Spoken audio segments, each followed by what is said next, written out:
Greetings, it's me, broadcasting from the big city of Lloydminster, hanging out in what I'm affectionately referring to as the Shade Room for the time being. I've got the purple light on. It's sexy as hell. I love it. It's a good time. Loving this new setup. Exactly what I needed in my life. It's good. It's good. So, it's an episode. Just kind of winging it with this podcast until I get things figured out.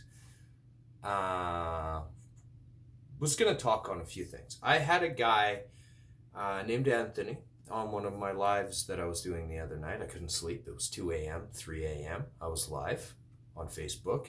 And I like the engaging factor where they can ask you a question, you can respond, and you get a good back and forth. It's good engagement. So we were talking about the nerd stuff, the good stuff. This is my thing. It's my thing. It's me. It's me. I like all of it. Love all of it for the most part. I do not like Harry Potter. Sorry. You can lynch me later if you want, but never had any use whatsoever for Harry Potter. Also, I did not enjoy Doctor Who. I know. Some feathers are going to get ruffled there, but I just don't. I don't do it. I can't. I'm sorry. I cannot. I do enjoy my Marvel, primarily the comic books. The MCU is good. The movies are good, you know. I'm a purist at heart, so whenever they deviate from the source material, it pisses me off. You got perfectly good stories there. Just retell them. It'll make it easy for you. This is the one case where I would not bitch if it was regurgitating stuff from the comic books.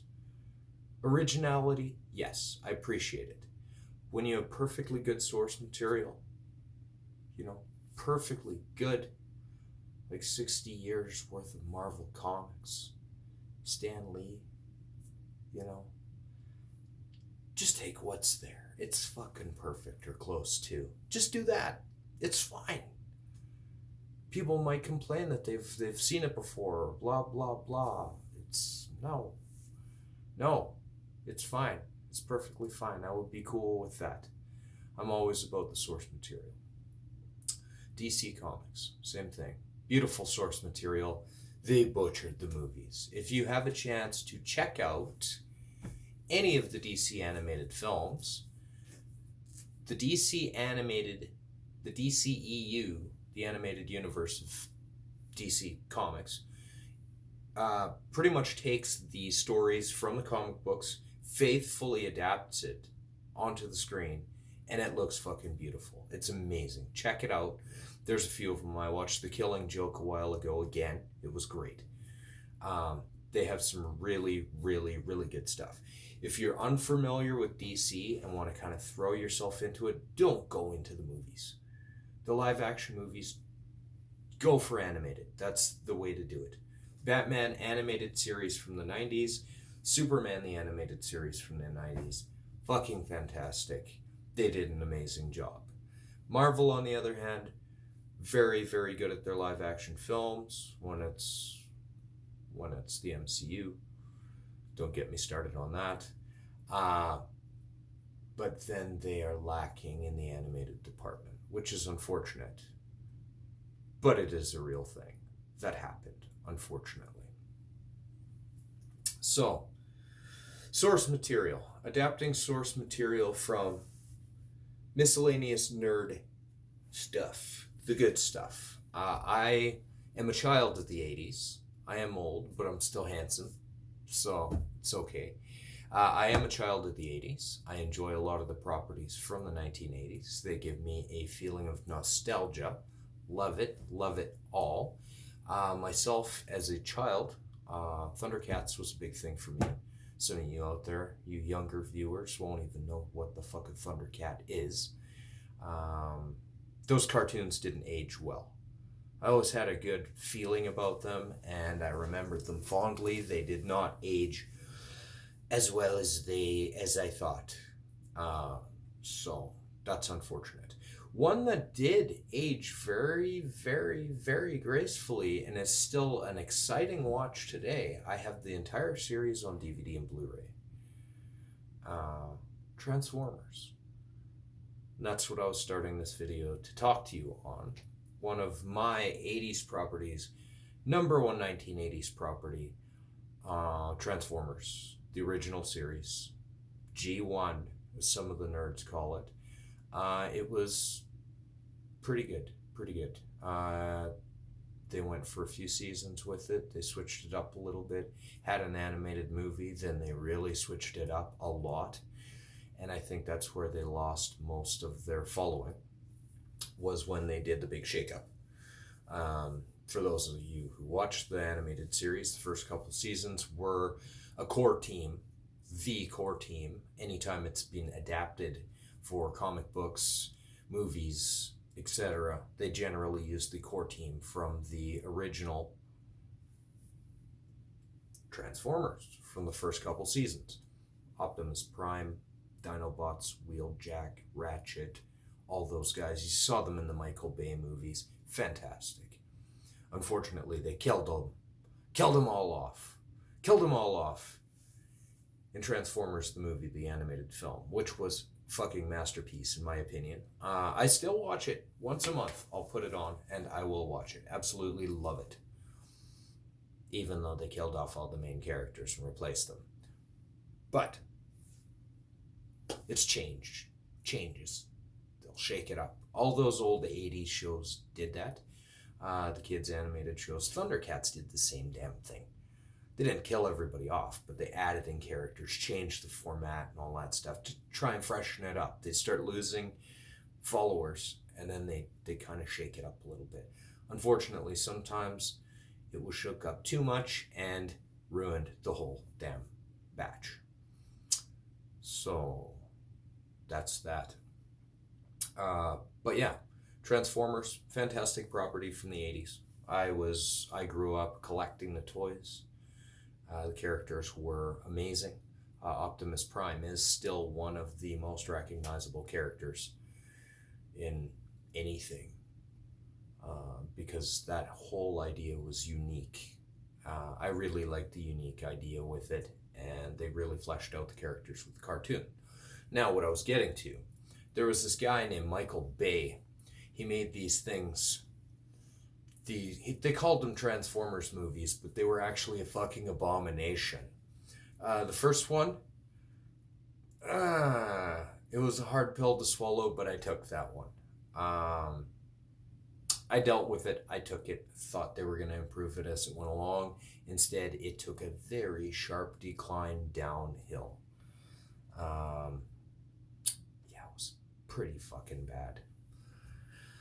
So, any of you younger people out there that are big nerds want to delve into something that is very, very cool, very hip, and fun, and a rich universe. They were all about world building with the stuff back then, which they should be doing a lot more with kid shows now. They don't world build the way that they did back then, which is unfortunate. Totally check out those old Transformers cartoons. Check out the animated movie. Watch the first couple seasons before you even jump into the movie, or you'll have absolutely no idea what's going on, and you will have no emotional impact from the death of a lot of the main characters, tragically and somewhat graphically.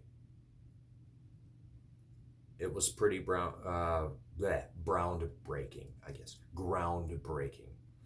Sorry, I'm tongue twisted today. But it was fantastic. It was an amazing property. Michael Bay, not so much. No, they changed a lot. But what I was getting to is the fact that I got the news coming down the pipe that Transformers, the whole franchise, is getting a reboot. Film franchise, reboot. New movies, no Michael Bay. Wow. This could work. If they needed somebody to write a script, I know a guy who knows his shit. who knows how it's going to work out. I really, really hope that they stay faithful to the original source material, do this film, and do it properly. My son and I went to go see Bumblebee. The first few minutes of Bumblebee was like yippee-ki-yay for my childhood. I was so happy to see them do the Autobots and Decepticons properly, or closer to properly, than what they had done previously. So it was the first 5-10 minutes of Bumblebee. Oh man, it was wicked. It was wicked. There were some really weak points in that film, but that's first 5 minutes, just rocking it, made up for every deficiency that film had. 5 minutes of it saved it for me. It wasn't a bad movie. It was better than the Michael Bay Transformers, for sure. They took Devastator and fucking butchered him in the second film.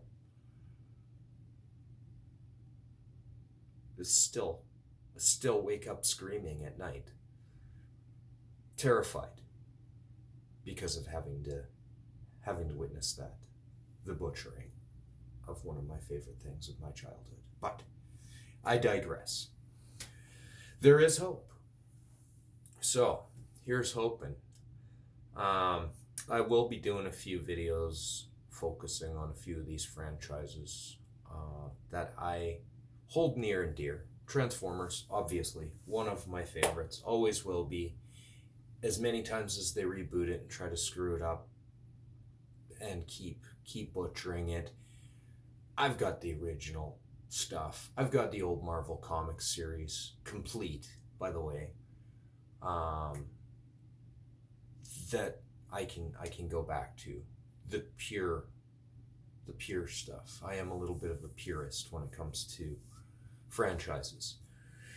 So probably for the next video, I'm going to have a little chat about the Ghostbusters Afterlife, which is coming out.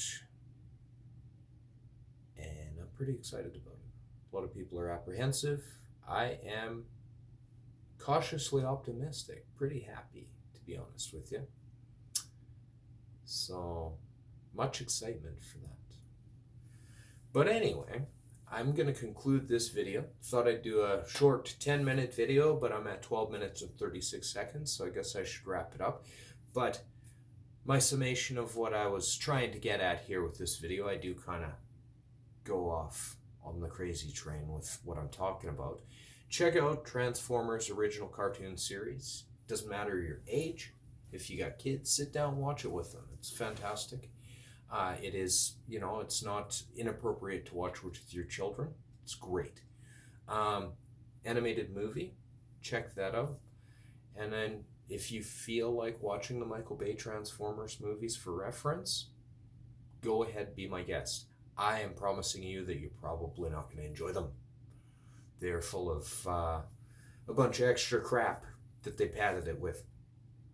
My opinion is, if they reboot that franchise, I want to see fucking Transformers running around. I don't want to see Megan Fox half-dressed. I don't want to see a love story. I want to see giant transforming robots fighting giant transforming robots. It's a pretty easy thing to do. They can have a full plot. They can animate it properly and all that stuff. Might cost a little bit more. Guaranteed, that's what actual fans of the original franchise would take their kids to go see. You can sneak by and make it PG-13. Just don't throw in a bunch of inappropriate humor. Don't have it over the top violence. Pretty simple, right? I could make Hollywood millions if I keep at this, just dropping gems. But that is it. That concludes this episode of the podcast from the Shade Room, aka my basement. Thank you very much for tuning in. Make sure to hit the like button, subscribe to my channel, tell your friends, share it on your social media, Facebook, all that stuff. If you are from Lloydminster area and you want to support your locals, this is a good way to do it.